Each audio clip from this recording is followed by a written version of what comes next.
قارون کو اللہ نے بہت مال دیا تھا، لیکن اللہ نے اس کو 4 نصیحتیں فرمائی۔ پہلی نصیحت فرمائی وَابْتَغِ فِيمَا آتَاكَ اللَّهُ الدَّارَ الْآخِرَةَ، جو مال اللہ نے تجھ کو دیا ہے اس سے اپنی آخرت کو سنوار۔ کسی غریب کی حاجت پوری کر دینا، کسی بھوکے کو کھانا کھلا دینا، یہ ہے آخرت کو سنوارنا مالدار کے لیے۔ دوسری نصیحت اللہ نے فرمائی وَلَا تَنْسَ نَصِيبَكَ مِنَ الدُّنْيَا، اور اپنا حصہ دنیا میں سے بھی مت بھول۔ یعنی انسان نیکی کے کاموں میں بھی خرچ کرے اور اپنا رہن سہن ایسا رکھے کہ اللہ کی نعمتوں کا اثر بھی ظاہر ہو۔ جو اللہ نے نعمت دی ہے اس کو استعمال بھی کرے۔ نعمت ہوتے ہوئے پھٹے پرانے کپڑے پہن رہا ہے، یہ نعمت کی ناشکری ہے۔ تیسری نصیحت اللہ نے فرمائی وَأَحْسِنْ كَمَا أَحْسَنَ اللَّهُ إِلَيْكَ، یعنی سخاوت سے خرچ کر فقراء اور غرباء پر جیسا کہ اللہ نے تجھ کو خوب دیا ہے۔ علماء کہتے ہیں اس پر بھی اللہ کا شکر ادا کرے کہ اللہ نے مجھے دینے والا بنایا ہے، لینے والا نہیں بنایا۔ چوتھی نصیحت اللہ نے قارون کو فرمائی وَلَا تَبْغِ الْفَسَادَ فِي الْأَرْضِ، اور دیکھ زمین میں فساد مت بچانا۔ جن کے پاس مال ہوتا ہے فساد بھی زمین میں وہی لوگ مچاتے ہیں۔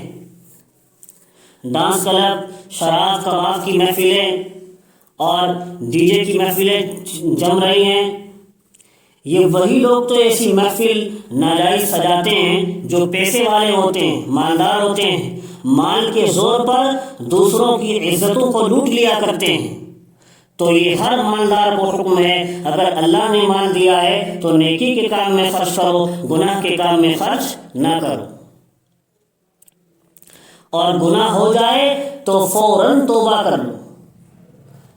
اللہ کے رسول علیہ السلام نے حدیث میں فرمایا کلکم خطاؤن وخیر الخطائین التوابون، تم سب کے سب گناہ گار ہو، یعنی تم سب سے گناہ ہو جاتے ہیں چاہے چھوٹے ہوں یا بڑے ہوں، لیکن بہترین خطا کار وہ ہیں جو گناہ ہوتا ہے فوراً توبہ کر لیتے ہیں۔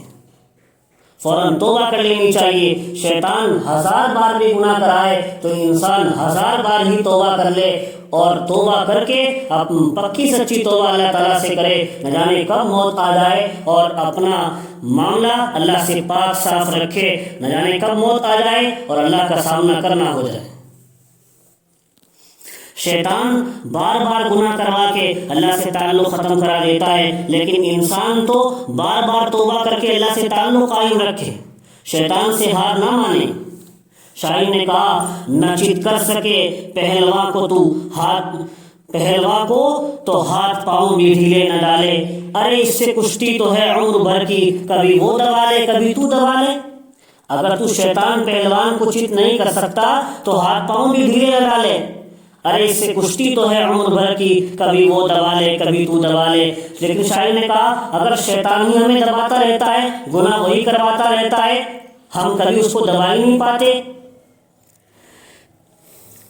جو ناکام ہوتا رہے عمر بھر بھی بہر طور کوشش عاشق نہ چھوڑے، یعنی وہ کبھی بھی اپنی خواہشات کو قابو میں کر ہی نہیں پا رہا ہے اور شیطان کے مطابق ہی چل رہا ہے۔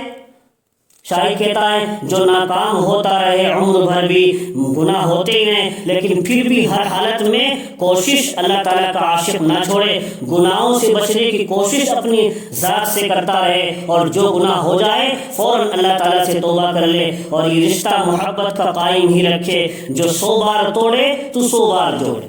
یہ رشتہ اللہ کی محبت کا قائم رکھے۔ شیطان اگر 100 بار توڑوائے تو 100 بار ہی تو توبہ کر کے اللہ سے محبت کا رشتہ جوڑ لے۔